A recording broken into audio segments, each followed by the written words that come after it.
मैं कैंडिस ओवेंस के बारे में गलत थी। मैं दावा कर रही थी कि उन्हें कथित तौर पर कतर द्वारा संयुक्त राज्य अमेरिका को प्रभावित करने वाले विदेशी प्रभाव अभियान के तहत भुगतान किया गया है, लेकिन ये कभी भी कतर नहीं था। ऐसा लगता है कि शायद ये रूस था। हाँ, रूस, जहाँ कैंडिस ओवेंस इस हफ्ते खुद को पाई और वो इसका जमकर प्रचार कर रही हैं। अब अगर कोई चीज है जो हमें पसंद नहीं है तो वो है विदेशी हस्तक्षेप। लेकिन खास तौर पर मुझे कहना पड़ेगा कि रूस वाली बात कैंडिस के मामले में थोड़ी संवेदनशील है। अब उन्हें कुछ साधारण सवालों के जवाब देने हैं। लेकिन कैंडिस के साथ हाल में जो हुआ वो अकेला विरोधाभास नहीं है। फिर से वो अपने दर्शकों से झूठ बोल रही हैं और पैसे भी मांग रही हैं, जबकि वो बहुत अमीर है और वही कपड़े पहन रही हैं जिन्हें ना पहनने का वादा किया था। वो सचमुच रूस में रूसी प्रचार का प्रचार कर रही हैं। वहां एक बड़े सम्मेलन में पश्चिम के सबसे बड़े चालबाजों के साथ बोल रही हैं और साथ ही ये दिखावा कर रही हैं कि वो वहां पारिवारिक छुट्टी पर हैं। लेकिन एक बार फिर कैंडिस झूठ बोलती है और हम इसके बारे में ज्यादा कुछ नहीं कर सकते, सिवाय इसके कि इसे उजागर करें और इस पर बात करें। ये याद दिलाने के लिए है कि वो कैसे कह रही थी कि कतर से वो बिल्कुल पैसे नहीं लेंगी। स्वागत है पुशबैक में। मैं मैरा, आपकी होस्ट। जरूर सब्सक्राइब बटन दबाएं और वीडियो टाइप करें ताकि सबको पता चले कि हम पागलों के खिलाफ बोल रहे हैं। मुझे लगता है कैंडिस पागलों में ऊपर है। चलिए सुनते हैं। मैं बिल्कुल भी कतर से फंडेड नहीं हूँ। वैसे मैं चाहूंगी कि कतर मुझे फंड करे अगर आप देख रहे हैं, और मैंने बहुत खुले तौर पर कहा है कि मैं चाहूंगी कि कतर मुझे फंड करे। कतर, अगर आप देख रहे हैं, कृपया, मुझे कोई दिक्कत नहीं है। उन्हें रिवर्स साइकोलॉजी पसंद नहीं है। अगर आप $3 मिलियन लाएं तो मैं कतर के लिए एड्स पढ़ लूंगी। कतर जो भी हो मुझे नहीं पता, ट्रेन ले लो। कतरियों की लंदन में लगभग सब कुछ है। मुझे उनके होटल में रहना पसंद है, इसमें कोई दिक्कत नहीं। हमें कतर से फंडिंग नहीं मिलती। मैं कोशिश कर रही हूँ, ठीक है?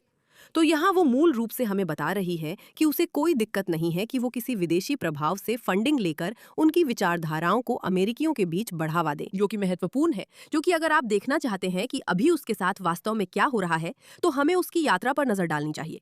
मुझे नहीं पता था कि मैं क्या उम्मीद कर रही थी, लेकिन मैं इसकी उम्मीद नहीं कर रही थी। मॉस्को एक अविश्वसनीय रूप से खूबसूरत शहर है, ठीक है? वह इस यात्रा में मॉस्को की खूबसूरती का प्रचार कर रही है। लेकिन यहाँ एक बात है जिसके बारे में मैं बात करना चाहती हूँ, और वो है उसका पहनावा। और नहीं, ऐसा नहीं है कि मुझे उसकी फैशन पसंद में कोई खास दिलचस्पी है, बल्कि इसलिए क्योंकि ये पहनावा सचमुच उन सब चीजों को दिखाता है जो हम कैंडीज के बारे में जानते हैं। कैंडिस अमीरों की शिकायत करते हुए इटली रूस घूमती है और $3,550 की बलेंसियागा ब्लेजर पहनती है। सही तरीका यही है, लेकिन ये फोटो क्रॉप ना करके उन्होंने उसके साथ बुरा किया। मुझे कहना पड़ेगा कि अगर तुम मुझे बताती कि उसने ये किसी सेकंड हैंड स्टोर से खरीदा है तो मैं मान लेती, लेकिन ये असली आउटफिट है, ठीक है, जिसकी कीमत घटाकर सिर्फ $2,000 कर दी गई है। पहले ये $3,000 का था। ठीक है, अब मैं तुम्हें ये क्यों दिखा रही हूँ? मुझे फर्क नहीं पड़ता कि वो ये आउटफिट पहनकर रूसी सरकारी टीवी के इंटरव्यू में जा रही है, जिसे अमेरिकी सरकार ने मंजूरी दी है। उसका इंटरव्यू रूसी ऑर्थोडॉक्स चर्च मॉस्को पैट्रियार्केट के प्रवक्ता ले रहे हैं, जो पुतिन के नियंत्रण में है और टीवी पर आएगा। मैं चाहती हूँ कि तुम इसे एक पल देखो। मैं अब उनके साथ नहीं हूँ। पहले मुझे आइव सेंट लॉरेंट पसंद था, अब नहीं। अब इन ब्रांड्स के साथ नहीं चल सकता। मुझे वो ट्राउजर बहुत पसंद थे, अब नहीं। क्या तुम आइव सेंट लॉरेंट पहन रही हो? नहीं, क्या ये पैडोगियर है? ये सच है, तुम कभी ईव सेंट लॉरेंट नहीं पहन सकती। ये बहुत शैतानी और घिनौना है। वही लोग थे, फिर बोले हम इसे फैशन में लाएंगे। उदाहरण के लिए बैलेंसियागा की बात सही है।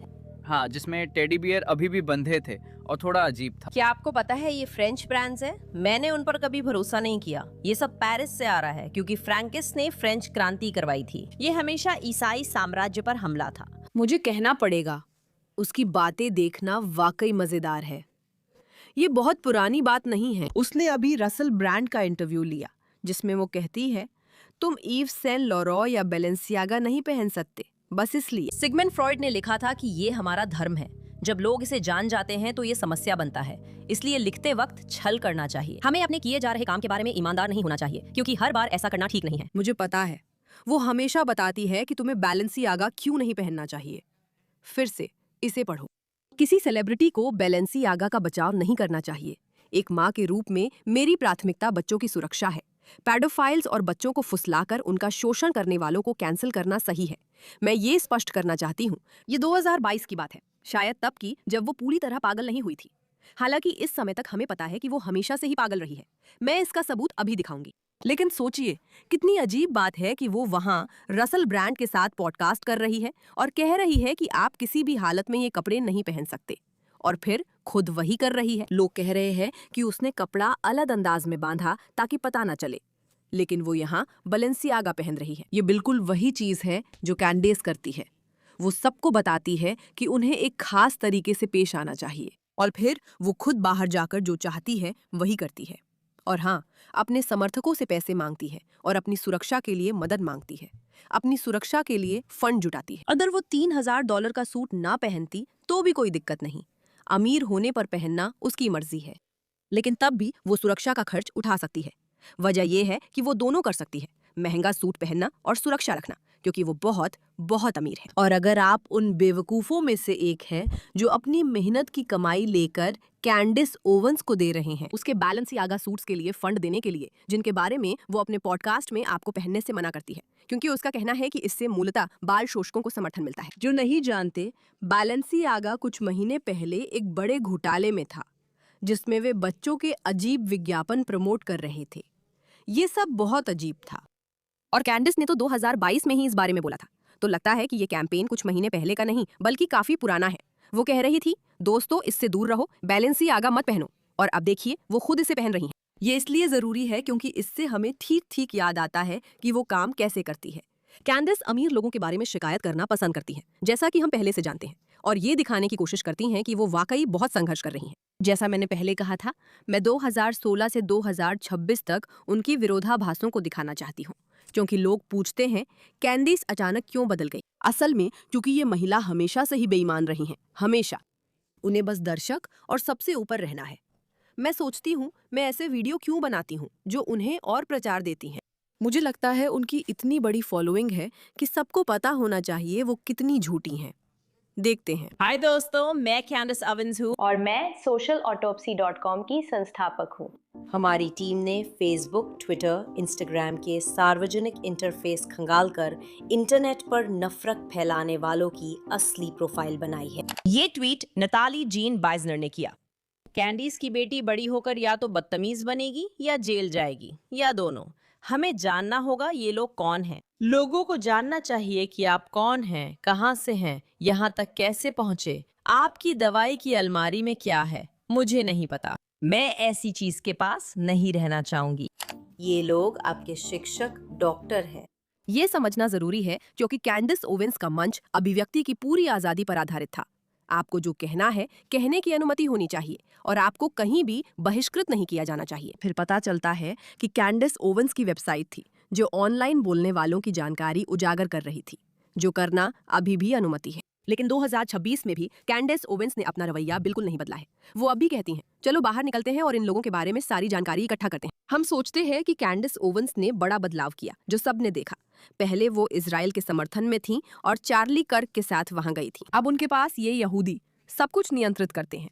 फ्रैंकिस्ट थ्योरी और अन्य बातें हैं जिन्हें वो पीडोफिलिया से जोड़ती हैं और मानती हैं कि यहूदी ऐसे हैं।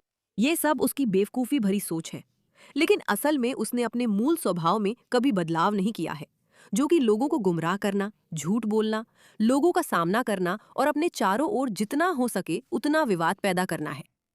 पड़ोसी और व्यवसाय के मालिक, अब पहली बार आप उनका असली बैकग्राउंड चेक कर सकते हैं और जान सकते हैं कि वे बंद दरवाजों के पीछे वास्तव में कैसे हैं। जैसा कि मैंने कहा, ये लोग खतरनाक हैं, और अगर हमें इन लोगों के बारे में कुछ बातें पता चलती हैं तो मुझे बिल्कुल भी हैरानी नहीं होगी। हम प्रतीकात्मक रूप से उनका नकाब हटाते हैं ताकि कोई भी ट्विटर हैंडल या प्राइवेट प्रोफाइल के पीछे न छुप सके। मैं अब उन अकाउंट्स की जांच शुरू करने जा रही हूँ जो रोज पोस्ट करते हैं। मैं आपको बताऊंगी कि मैंने क्या पता किया। सोशल ऑटोप्सी आपका डिजिटल फुटप्रिंट है। ये सचमुच वही है जो वो करती है।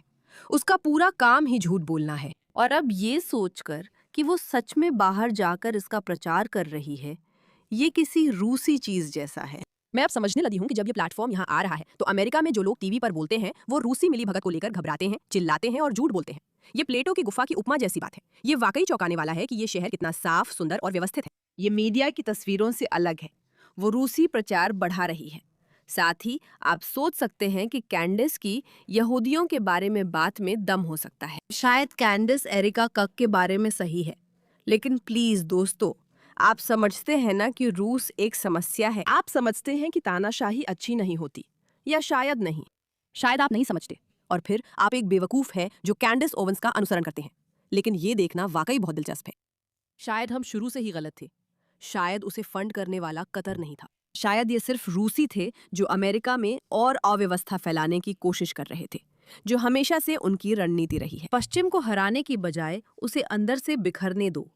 ये कैसे करोगे? विभाजनकारी आवाजों को आगे बढ़ाकर, जो मुझे लगता है कि इस समय हम कह सकते हैं कि कैंडिस ओवेंस निश्चित रूप से उन लोगों में से एक है। खैर, इस मामले पर ध्यान देने के लिए धन्यवाद।